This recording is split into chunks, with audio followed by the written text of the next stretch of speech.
আসসালামু আলাইকুম ওয়া রাহমাতুল্লাহি ওয়া বারাকাতুহু। বিসমিল্লাহির রহমানির রহিম। ইন্নাল হামদুলিল্লাহ ওয়াস সালাতু ওয়াস সালামু আলা রাসূলিল্লাহ। প্রিয় দর্শক ও শ্রোতা, জামায়াতে ইসলামীর সাথে উলামায়ে দেওবন্দের বিরোধটা নিছক রাজনৈতিক ছিল নাকি আহলুস সুন্নাহ ওয়াল জামার মতাদর্শ কেন্দ্রিক ছিল, আজকে আমরা এই ব্যাপারে আলোচনা করব।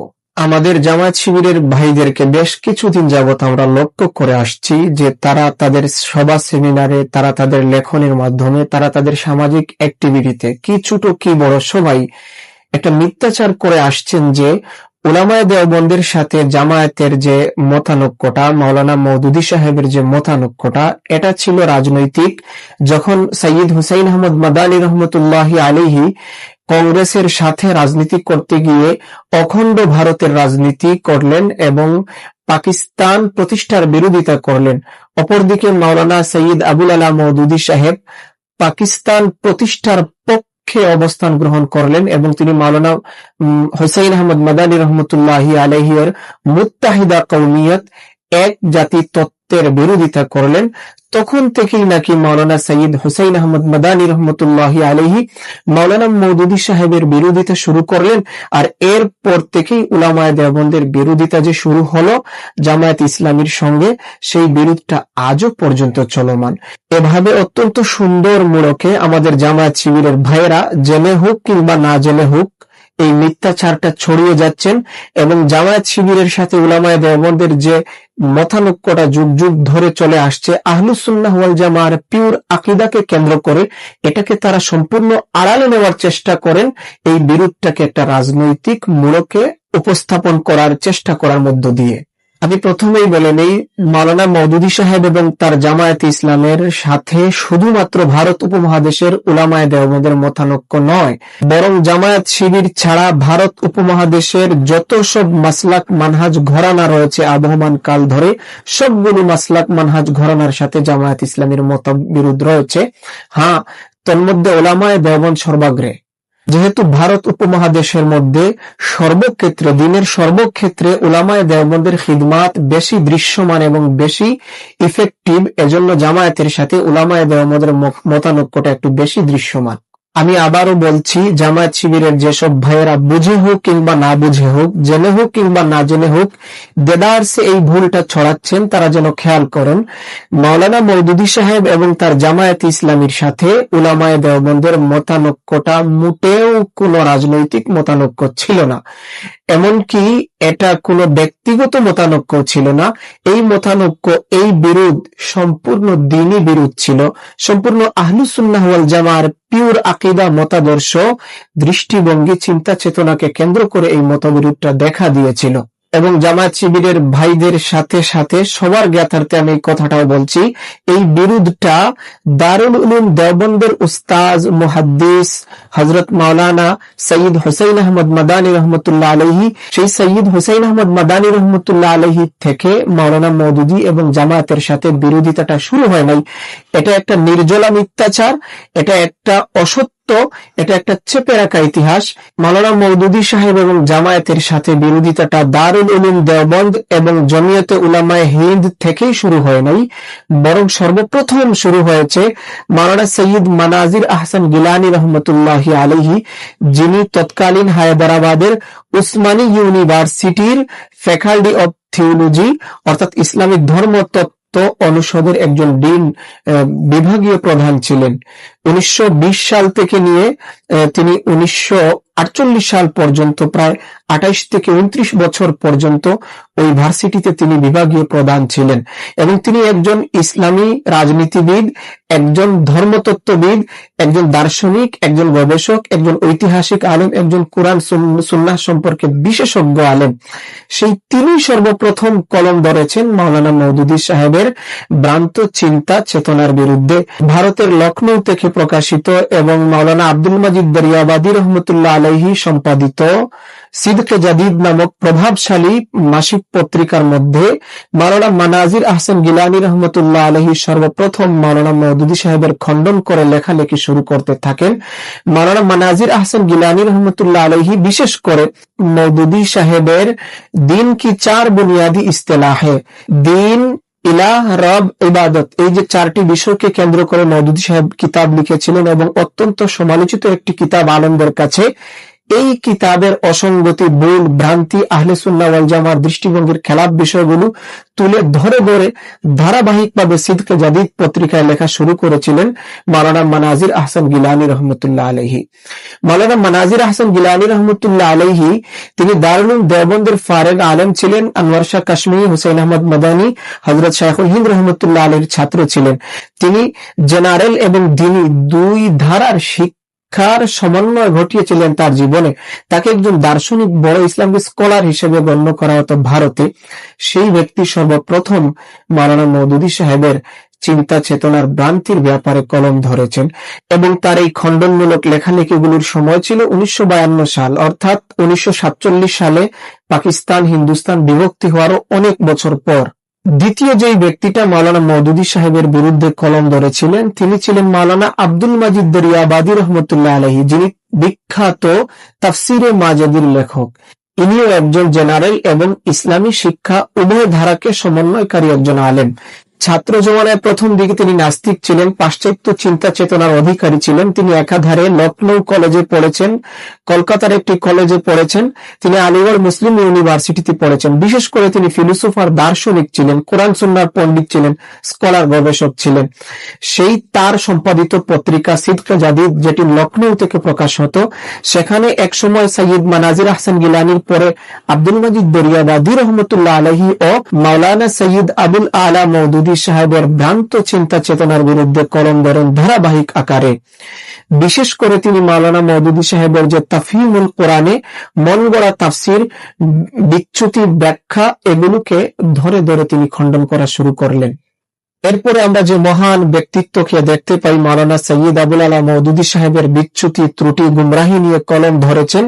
তিনি হলেন ভারতবর্ষের নদওয়া মুভমেন্টের একজন বড় আলেম, আল্লামা সৈয়দ সুলাইমান নদভী রহমতুল্লাহি আলাইহি। তৎকালীন ভারতের আজমগড়ের একটি গবেষণা সংস্থা ছিল দারুল মুসান্নিফিন আজমগড়। সেই দারুল মুসান্নিফিন থেকে নিয়মিত প্রকাশ হতো একটি ইলমি পত্রিকা মাআরিফ নামে। সেই মাআরিফ পত্রিকায় মাওলানা সৈয়দ সুলাইমান নদভী রহমতুল্লাহ আলাইহি মাওলানা মওদুদী সাহেবের খণ্ডন করে করে লেখা শুরু করলেন। বিশেষ করে তিনি বুঝাতে চাইলেন তার এই লেখনীর মধ্যে যে মাওলানা মওদুদী সাহেব নিজেকে সম্পূর্ণ মুজতাহিদের জায়গায় দাঁড় করিয়ে ইসলামের নতুন নতুন ব্যাখ্যা দেওয়া শুরু করে দিয়েছেন এবং মাওলানা মওদুদী সাহেব অতিমাত্রায় ইসলামকে রাজনৈতিক দৃষ্টিকোণ থেকে দেখা শুরু করে দিয়েছেন এবং মাওলানা মওদুদী সাহেবের লেখনী থেকে ইসলামের যে আধ্যাত্মিকতা ছিল সেটা তিনি নস্যাৎ করে দিচ্ছেন। এই দৃষ্টিকোণ থেকে মাওলানা সৈয়দ সুলাইমান নদভী রহমতুল্লাহ আলাইহি মওদুদী সাহেবের খণ্ডন করতে শুরু করলেন। দেখুন, এই সৈয়দ মানাজির আহসান গিলানী, মাওলানা সুলাইমান নদভী, মাওলানা আব্দুল মাজিদ দরিয়াবাদী, এরা সকলেই দেওবন্দি ভাবধারার আলেম ছিলেন, কিন্তু সরাসরি কেউ দারুল উলুম দেওবন্দের উস্তাজ মুহাদ্দিস ছিলেন না এবং সরাসরি কেউ জমিয়তে উলামায়ে ইসলামের কোনো দায়িত্বশীল ছিলেন না। এরা সকলেই আলেম ছিলেন, জেনারেল শিক্ষায় শিক্ষিত ছিলেন। চতুর্থ নম্বরে যিনি মাওলানা মওদুদী সাহেবের বিরুদ্ধে উলামায়ে দেওবন্দের পক্ষ থেকে, দারুল উলুম দেওবন্দের পক্ষ থেকে কলম ধরেছিলেন, তিনি ছিলেন সৈয়দুল আরবি ওয়াল আজম হযরত মাওলানা সৈয়দ হুসাইন আহমদ মাদানী রহমতুল্লাহি আলাইহি। তিনি মাওলানা মওদুদীর হাতে লিখিত জামায়াত ইসলামীর যে সংবিধান ছিল, দস্তুরে জামায়াত ইসলামী, এটা প্রকাশ হবার পর যখন দেখতে পেলেন এটার অনেক ধারা আহলুস সুন্নাত ওয়াল জামায়াতের আকীদা, মতাদর্শ, চিন্তা চেতনার সাংঘর্ষিক, তখন মাওলানা সৈয়দ হুসাইন আহমদ মাদানী রহমতুল্লাহি আলাইহি প্রকাশ্যে মওদুদী সাহেব এবং জামায়াত ইসলামের বিরুদ্ধে ইসলাহের উদ্দেশ্যে কলম ধরা শুরু করলেন। মাওলানা সৈয়দ হুসাইন আহমদ মাদানী রহমতুল্লাহ আলাইহির লেখনীগুলো তার মাকতুবাতে শাইখুল ইসলামের মধ্যে বিদ্যমান এবং আশ্চর্যজনক হলেও সত্য, তার এই লেখনীগুলো 1950 সালের পরে প্রকাশ পেয়েছে, 1952-53 সালের দিকে। 1947 সালে যখন হিন্দুস্তান পাকিস্তান বিভক্ত হয়ে গেছিল, সেই রাজনৈতিক ঐতিহাসিক সূত্রটাকে কিভাবে আপনি 1950 সালের পরে টেনে এনে মাওলানা সৈয়দ মাদানী রহমতুল্লাহ আলাইহির বিরোধিতাটাকে মওদুদী সাহেবের ব্যাপারে কিভাবে এটাকে আপনি রাজনৈতিক ফ্লেভার দিয়ে দিবেন, এটা একটু ইনসাফের দৃষ্টিতে দেখুন। মাওলানা মওদুদী সাহেব এবং জামায়াত ইসলামের বিরুদ্ধে যে জমিয়ত উলামায়ে হিন্দ এবং দারুল উলুম দেওবন্দ প্রথমেই মুখ খুলেনি, বরং তারও আগে দারুল উলুম দেওবন্দ থেকে দূরে এবং জমিয়ত উলামায়ে হিন্দের সাথে সম্পর্ক নেই এমন কিছু আলেম মুখ খুলেছেন, যে যাদের কথা আমি একটু আগে বললাম। মাওলানা সৈয়দ মানাজির আহসান গিলানি, মাওলানা আব্দুল মাজিদ দরিয়াবাদী, আল্লামা সৈয়দ সুলাইমান নদভী রহমতুল্লাহ আলাইহি, এই ব্যক্তিদের কথা আল্লামা ইউসুফ বিন নুরি রহমতুল্লাহি আলাইহি তার কালজয়ী গ্রন্থ আল উস্তাজুল মওদুদী ওয়া শাইউন মিন হায়াতিহি ওয়া আফকারিহি কিতাবে লিপিবদ্ধ করেছেন। আপনারা চাইলে সেখানে দেখতে পারেন। এবারে আমি মাওলানা হুসাইন আহমদ মাদানী রহমতুল্লাহ আলাইহির সাথে মাওলানা সৈয়দ আবুল আলা মওদুদী সাহেবের যে 1947 পূর্ববর্তী দেশ ভাগের রাজনৈতিক দৃষ্টিকোণ কেন্দ্রিক যে মতানৈক্যটা ছিল এই ব্যাপারে একটু আলাপ করি। আমরা যারা ভারত উপমহাদেশের ইতিহাসের ব্যাপারে সচেতনতা রাখি, আমরা জানি উলামায়ে দেওবন্দের ছোট্ট একটা অংশ কংগ্রেসপন্থী রাজনীতি করেছেন। এদের সর্বাগ্রে ছিলেন মাওলানা সৈয়দ হুসাইন আহমদ মাদানী রহমতুল্লাহ আলাইহি। তিনি যে সময় দারুল উলুম দেওবন্দের স্বনামধন্য একজন শায়খুল হাদিস ছিলেন এবং তিনি জমিয়তে উলামায়ে হিন্দের প্রতিষ্ঠাতা ছিলেন। সেই সৈয়দ হুসাইন আহমদ মাদানী রহমতুল্লাহ আলাইহি কংগ্রেসের দৃষ্টিভঙ্গি লালন করতেন যে ভারত আগে থেকে যেভাবে ছিল অখণ্ড ভারত সেভাবেই থাকবে, ব্রিটিশ চলে যাবে কিন্তু ভারত অখণ্ড থাকবে, এখানে হিন্দু বৌদ্ধ মুসলিম খ্রিস্টান আগে থেকেই এক জাতি হিসেবে বসবাস করবে। এটাকে সৈয়দ হুসাইন আহমদ মাদানী রহমতুল্লাহ আলাইহি মুত্তাহিদা কওমিয়ত বলে তিনি উল্লেখ করতেন, মানে এক জাতি তত্ত্ব নামে তার এই রাজনৈতিক দৃষ্টিভঙ্গিটা ইতিহাসে স্থান পেয়েছে। এমনকি এই ব্যাপারে তিনি একটি বই লিখেছিলেন, মুত্তাহিদা কওমিয়ত আর ইসলাম। এটি ইন্টারনেটে সার্চ দিলে আপনারা পাবেন, অনেক সুন্দর একটা বই। এই দৃষ্টিভঙ্গির ঠিক বিপরীত মেরুতে উলামায়ে দেওবন্দের বড় একটা অংশ দাঁড়িয়েছিলেন। তাদের সর্বাগ্রে ছিলেন হযরত মাওলানা আশরাফ আলী থানভী রহমতুল্লাহ আলাইহি, হযরত মাওলানা শিব্বির আহমদ উসমানী রহমতুল্লাহ আলাইহি, যিনি মাদানী রহমতুল্লাহ আলাইহি যেই হাদিসের মসনদে বসে বুখারী শরীফ পড়াতেন, সেই একই মসনদে হযরত শিব্বির আহমদ উসমানী রহমতুল্লাহ আলাইহি মুসলিম শরীফ পড়াতেন এবং একই দারুল উলুম দেওবন্দের হাদিসের মসনদের একজন বড় মুহাদ্দিস ফকিহ মুফতি ছিলেন মুফতি তাকি উসমানী সাহেবের বাবা হযরত মাওলানা মুফতি শফি দেওবন্দি রহমতুল্লাহ আলাইহি। তিনিও পাকিস্তানের পক্ষে ছিলেন। তারা সরাসরি মুসলিম লীগের সাথে জড়িয়ে ডক্টর ইকবাল, কায়েদে আজম মোহাম্মদ আলী জিন্নাহর মত মত পোষণ করতেন। তারা পাকিস্তানের পক্ষ ছিলেন, দ্বিজাতি তত্ত্বে বিশ্বাসী ছিলেন। তারা ধর্মের ভিত্তিতে ব্রিটিশ যাওয়ার পর ভারতকে দুই ভাগে ভাগ করার পক্ষে রাজনীতি করেছেন এবং তাদের এইরকম অ্যাক্টিভিটির কারণে শেষমেশ পাকিস্তান রাষ্ট্রের জন্ম হয়েছিল। এমনকি মুফতি শফি রহমতুল্লাহ আলাইহি এতটাই পাকিস্তানের পক্ষে ছিলেন যে 1947 সালে যখন পাকিস্তান স্বাধীন হয়ে যায় ভারত থেকে, তখন তিনি তার বাবা মাওলানা জুলফিকার আলীর হাতে প্রতিষ্ঠিত দারুল উলুম দেওবন্দ ছেড়ে দিয়ে তিনি হিজরত করে পাকিস্তানের করাচি চলে গিয়েছিলেন এবং অলরেডি তিনি দারুল উলুম করাচি মাদ্রাসা প্রতিষ্ঠা করেছেন, যার কারণে মুফতি শফি রহমতুল্লাহ আলাইহিকে পাকিস্তানের ফাউন্ডারদের মধ্য থেকে একজন হিসেবে গণ্য করা হয় এবং এরই ধারাবাহিকতায় মুফতি তাকি উসমানীকে পাকিস্তানে আজও সম্মানের চোখে দেখা হয়। তাকে পাকিস্তানের ফাউন্ডার একজন মহান আলেমের সন্তান হিসেবে গণ্য করা হয়। এদের ছাড়াও আর অনেক বড় বড় উলামায়ে দেওবন্দ যারা সরাসরি দারুল উলুম দেওবন্দের তখন উস্তাদ ছিলেন, তারা পাকিস্তানের পক্ষে ছিলেন। তো দেখা যায় ভারত ভাগ আন্দোলনে উলামায়ে দেওবন্দের অবস্থান একটা ছিল না, বরং উলামায়ে দেওবন্দের এখানে অবস্থান ছিল দুইটা। ছোট্ট একটা অংশের অবস্থান ছিল অখণ্ড ভারতের পক্ষে, যেমন সৈয়দ হুসাইন আহমদ মাদানী রহমতুল্লাহ আলাইহি এবং তার সাথে ছিলেন মাওলানা আবুল কালাম আজাদ সহ আরো অনেক আলেম। অপরদিকে দারুল উলুম দেওবন্দ সহ উলামায়ে দেওবন্দের বড় অংশটা ছিল পাকিস্তানের পক্ষে, যেমন মাওলানা আশরাফ আলী থানভী, মাওলানা শিব্বির আহমদ উসমানী, মাওলানা মুফতি শফি রহমতুল্লাহ আলাইহি, মাওলানা জাফর আহমদ উসমানী সহ বড় একটা অংশ আলেম। আর সৈয়দ হুসাইন আহমদ মাদানী এবং মাওলানা আবুল কালাম আজাদ রহমতুল্লাহ আলাইহিমাদের দৃষ্টিভঙ্গিটা, রাজনৈতিক চিন্তাধারাটা কতটুকু যৌক্তিক এবং প্রয়োজনীয় ছিল তা অনেকটাই আজ দিবালোকে স্পষ্ট। কারণ যদি পাকিস্তান হয়ে যায় আর হিন্দুস্তান আলাদা থেকে যায়, সেই হিন্দুস্তানের মুসলমানরা সংখ্যালঘু হয়ে যাবে এবং আজীবন বঞ্চিত থাকবে, যেটা আমাদের চোখের সামনে। অপরদিকে উলামায়ে দেওবন্দের যে বড় অংশটা পাকিস্তানের পক্ষে ছিলেন, তারা ছিলেন মূলত ইসলামিক স্টেট, একটা ইসলামী হুকুমত কায়েমের উদ্দেশ্যে পাকিস্তানের পক্ষে ছিলেন। কিন্তু তাদেরকে মোহাম্মদ আলী জিন্নাহ ধোঁকা দিয়েছিল। তখন মোহাম্মদ আলী জিন্নাহ পাকিস্তান প্রতিষ্ঠার পর এটাকে সেকুলারিজমের ভিত্তিতে পরিচালনা করা শুরু করলো।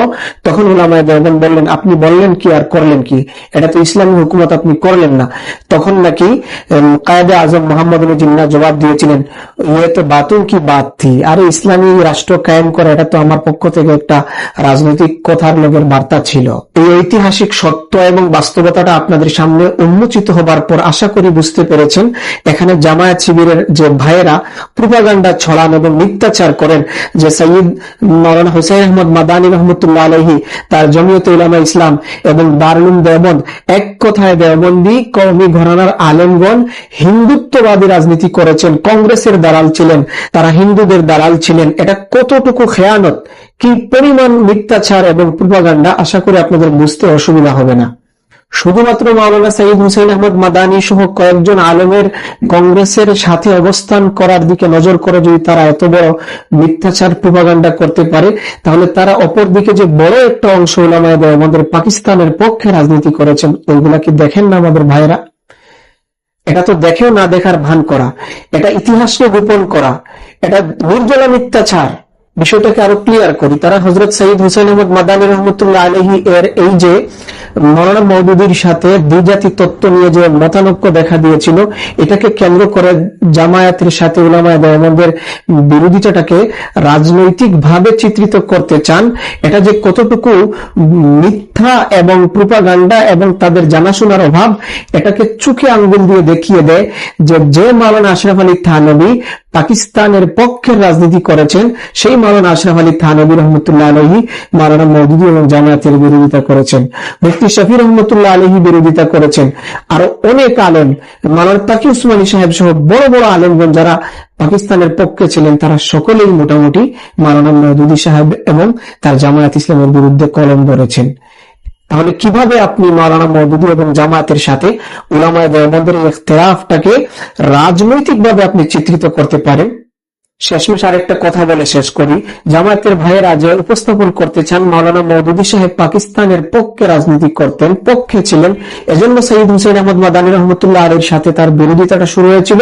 আর এখান থেকেই মূলত মাওলানা মাদানী জমিয়ত মওদুদী সাহেব এবং তার জামায়াতের পিছু লেগে গিয়েছিলেন।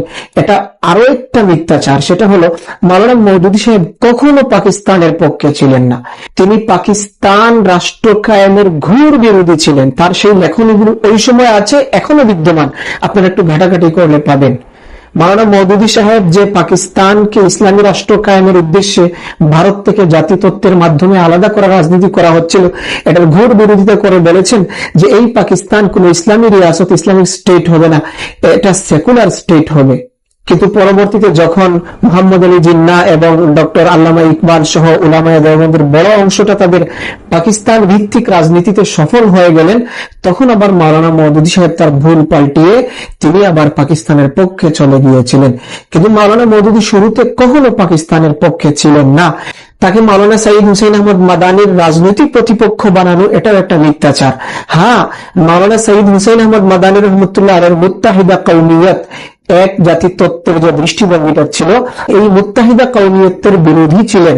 এজন্য তিনি তার ওই সময়ের সম্পাদিত তরজমানুল কোরআন পত্রিকায় নিয়মিত মাওলানা সৈয়দ হুসাইন আহমদ মাদানী রহমতুল্লাহ আলাইহির যে কিতাবটা মুত্তাহিদা কওমিয়ত আর ইসলাম, এক জাতি তত্ত্ব এবং ইসলাম নামক যে বইটা ছিল, এটার বিরোধিতা করে, খণ্ডন করে লিখেছেন। কিন্তু এটা এই কথাটা বোঝায় না যে মাওলানা সৈয়দ আবুল আলা মওদুদী তিনি পাকিস্তান রাষ্ট্রের পক্ষে ছিলেন, তিনি কখনো পক্ষে ছিলেন না। মাওলানা মওদুদী সাহেব এবং তার জামায়াত ইসলামের সাথে উলামায়ে দেওবন্দ এবং মাওলানা সৈয়দ হুসাইন আহমদ মাদানী সহ পাকিস্তানের পক্ষের রাজনীতিবিদ আলেম এবং বিপক্ষের রাজনীতিবিদ আলেমদের কেন্দ্র করে যে একটা ধূম্রজাল, যে একটা ধোঁয়াশা তৈরি করেন আমাদের জামায়াত শিবিরের ভাইরা, এই তাদের ব্যাপারে একটু সংক্ষিপ্ত কথাবার্তা বললাম, সামনে আরো বলবো ইনশাআল্লাহ। আশা করি এখান থেকে আপনারা ইতিহাসের বাস্তবতাটা বুঝে নিয়েছেন। আজ এ পর্যন্তই। ওয়া আখিরু দাওয়ানা আলহামদুলিল্লাহি রাব্বিল আলামিন। আসসালামু আলাইকুম ওয়া রাহমাতুল্লাহি ওয়া বারাকাতুহু।